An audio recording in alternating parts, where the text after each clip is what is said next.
Hello my friends. In the smuggling project, I am building the M923 Hillbilly gun truck, but in a zombie apocalypse scenario, in scale 1 to 35 from Italeri. I am calling it the Beast.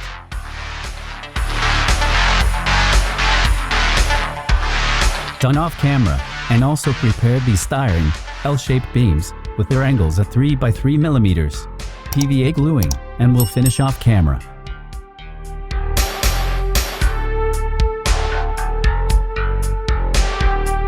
To be continued.